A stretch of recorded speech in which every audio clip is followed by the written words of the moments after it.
questão da página 76 é uma questão interessante também da ESAF. Página 76. Eu vou ler para vocês. Se x está contido em y, então x está contido em z. Se x está contido em p, então x está contido em t, t de tatu. Se x está contido em y, então x está contido em p. Ora, x não está contido em t. Logo, e aí o autor dá 5 alternativas, A, B, C, D e E. Mais uma vez, nós vamos utilizar aqui a técnica empregada no livro.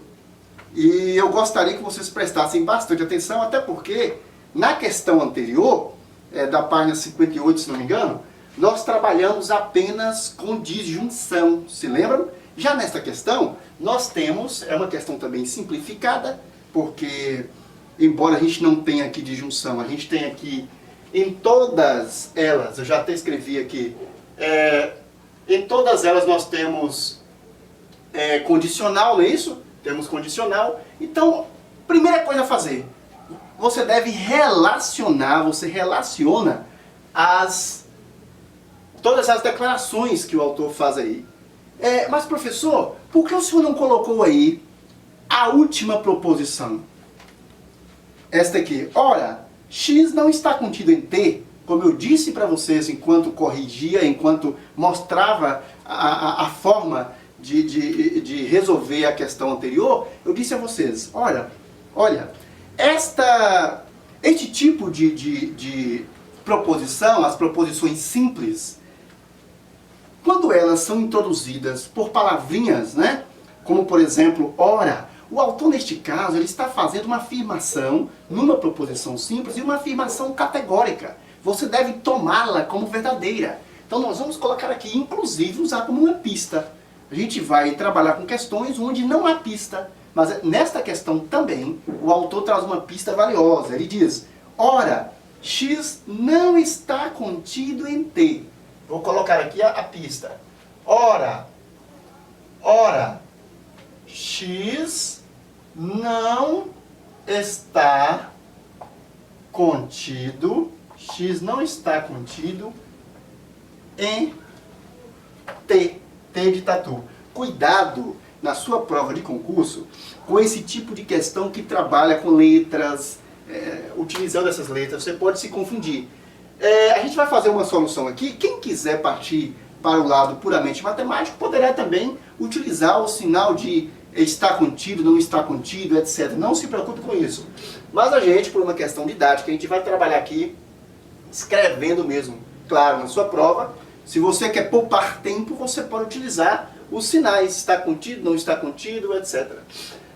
Bem, ora, x não está contido em t. Pessoal, o que vamos fazer? Nós vamos começar de baixo para cima, né? De baixo para cima, e vamos procurar aquela proposição composta que contém, dentre uma de suas proposições simples, contém uma das pistas, já que nós temos pista. E aí, a gente começa pela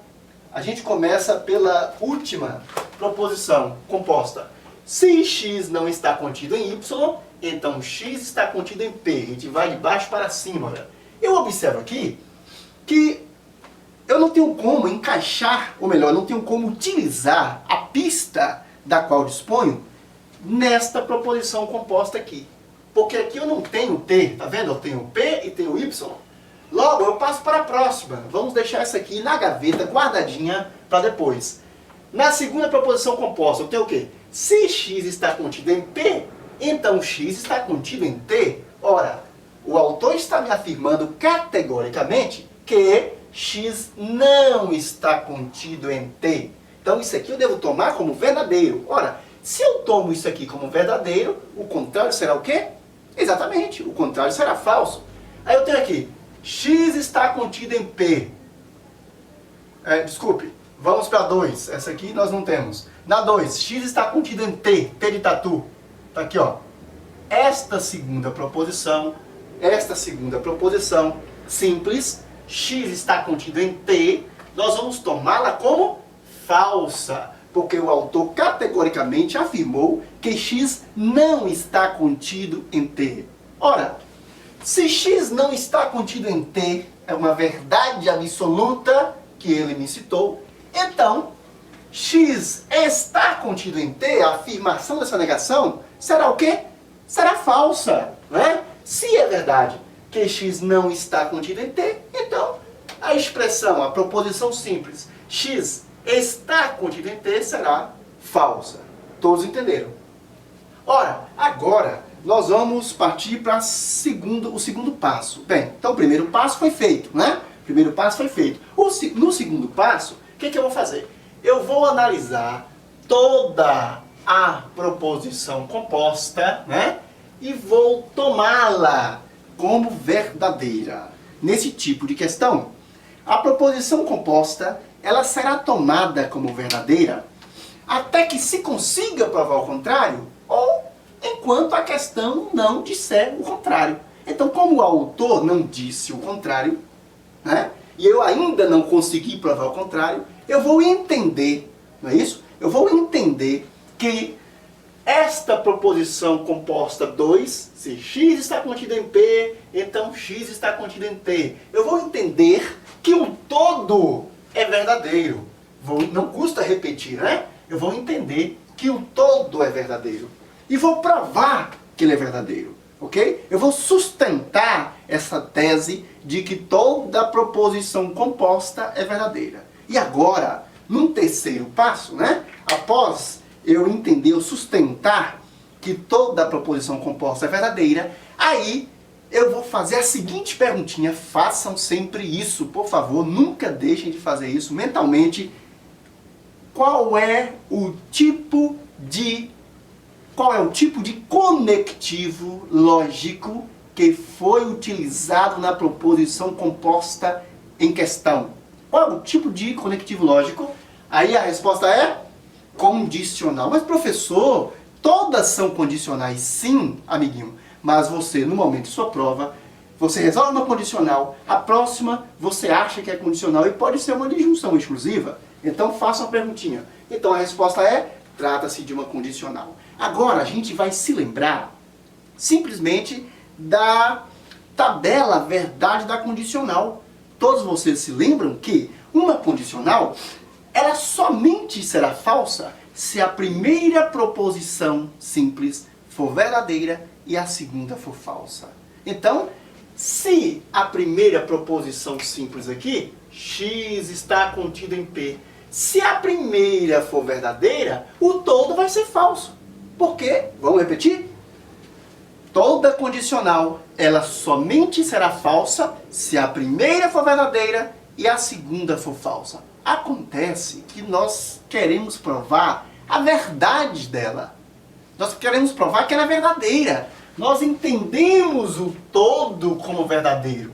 Ora, se eu atribuir verdade à primeira proposição, o todo vai ser falso. Afinal, proposição composta, onde as proposições simples estão ligadas por uma condicional, o todo será falso somente numa situação, quando a primeira for verdadeira e a segunda for falsa. Então, se a primeira aqui for verdadeira, já que a segunda é falsa, pela dedução que tivemos da informação do autor, a segunda é falsa. Se a primeira for verdadeira, o todo vai ser falso. Mas nós precisamos provar, nós precisamos sustentar a princípio que o todo é verdadeiro. Então, para o todo ser verdadeiro, a primeira aqui deverá ser o quê? Muito bem, deverá ser falsa. Então nós temos primeira falsa e segunda falsa. Entendido? Vocês se lembram quando eu dei o exemplo, né, de uma condicional. Olha, isto é o que mais se erra em prova. O que mais se tem em prova é condicional, né? Prova de lógica argumentativa, em geral, você tem muita condicional. E quando se tem condicional, em geral se cobra isso aqui. Colocam duas proposições simples numa condicional, ambas falsas, né? Para ver se você toma o todo como falso. Na verdade, se ambas são falsas, o todo vai ser verdadeiro. Porque uma condicional somente será falsa se a primeira proposição dela for verdadeira e a segunda for falsa. Como nós devemos entender a princípio que toda proposição composta é verdadeira, logo Se a segunda é falsa, a primeira terá que ser falsa também. E aí a gente parte para a próxima proposição composta. Vamos lá. Se x está contido em y, então x está contido em z. Se x está contido em y, então x está contido em z. Dá para analisar isso aqui agora? Não dá, porque nós temos informação de P e temos informação de T de tatu. Bom, então a gente volta, né? A gente inverte a setinha, ó. A gente volta para a terceira, porque não dá para analisar a primeira agora. A primeira não tem nada de P e não tem nada de T. Então a gente volta para a terceira. Vamos lá. Se x não está contido em y, então x está contido em P. Olha, já dá para trabalhar com a terceira. Nessa a gente fez esse vai e vem, né? Já dá para trabalhar com a terceira. Porque eu tenho aqui, x está contido em P é falso. Então, x está contido em P aqui na terceira proposição composta será falso. Pela dedução que tivemos da análise da segunda, na terceira a gente já sabe que x está contido em P é falso. Muito bem. Agora nós vamos novamente tomar, porém a terceira, tomar toda ela como verdadeira. A gente sempre parte desse princípio. Ora, se toda essa proposição composta for verdadeira, logo uma coisa não pode acontecer. Há algo que não pode acontecer quando nós temos uma proposição composta, onde as proposições simples estão unidas, ligadas pelo conectivo se então, né? Quando se trata de uma condicional, para que o todo seja verdadeiro é preciso que uma coisa não aconteça, que algo não aconteça. O quê? É preciso que não aconteça o fato da primeira ser verdadeira e a segunda ser falsa. Porque numa condicional, se a primeira proposição for verdadeira e a segunda for falsa, ela será falsa. E a nossa condicional precisa ser verdadeira. Até que o autor mostre o contrário, que a gente consiga provar o contrário, estas proposições compostas sempre deverão ser tomadas como verdadeira. Ora, pelo mesmo motivo da outra, a primeira terá que ser falsa. Ou seja, x não está contido em y, terá que ser falso. Porque a segunda é falsa. Se a primeira aqui fosse verdadeira, o todo acabaria sendo falso, não é isso? Então, a primeira é falsa. X não está contido em y é falso, né? Então eu já tenho aqui muitas verdades. Eu sei então que x está contido em y, né? X está contido em y é verdadeiro, porque x não está contido em y é falso. Agora vamos para a primeira, vamos voltar lá na primeira, né? Já temos elementos para a primeira. Na primeira eu tenho y e tenho z. E eu tenho agora a situação com y. Eu sei que x não está contido em y é falso. Logo, onde eu tenho y aqui? Tenho na primeira proposição simples. Aqui está. Como é a primeira proposição simples da primeira composta, da minha primeira condicional? X está contido em y. Amiguinhos, ora, é a lógica. Se eu tenho aqui x, se a expressão x não está contida em y é falso, é porque x está contido em y é verdadeiro, claro. Se x não está contido em alguma coisa é falso, é porque x está contido é verdadeiro, não é isso? Se a negativa é falsa, é porque a afirmativa é verdadeira e vice-versa, né? Ok, então, x está contido em y, então se x está contido em y, então x está contido em z. Nós precisamos mostrar, provar que o todo aqui nesta primeira proposição composta, que o todo é verdadeiro. Bom, se a primeira é verdadeira e eu tenho que provar que o todo é verdadeiro, a minha segunda proposição simples não poderá ser o quê? Exatamente, ela não poderá ser falsa. Porque se a primeira é verdadeira e trata-se de uma condicional, o fato da segunda ser falsa e a primeira ser verdadeira vai levar o todo a ser falso. E nós queremos que o todo seja verdadeiro. Então, se a primeira é verdadeira, a segunda terá que ser verdadeira. Então, nós temos o quê? X está contido em y é verdade, né? X está contido em y, vamos lá? Nossas verdades. Nossas verdades. X está contido em Y. X está contido em Y. Qual é a outra verdade? X está contido em Z.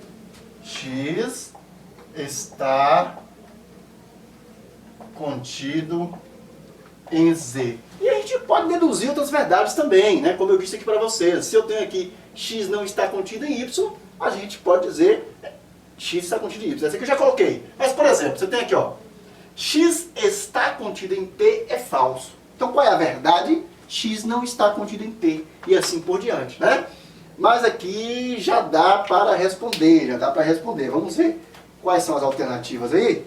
Nós estamos trabalhando aí, página 76, as alternativas. Então, que eu faço os comentários da questão. Então, as alternativas aparecem aí. Letra E, né? X não está contido em P e X está contido em Y. Aqui está aqui. X está contido em Y, ok. X não está contido em P, por causa disso aqui, olha. X está contido em P é falso. Então, X não está contido em P é verdadeiro.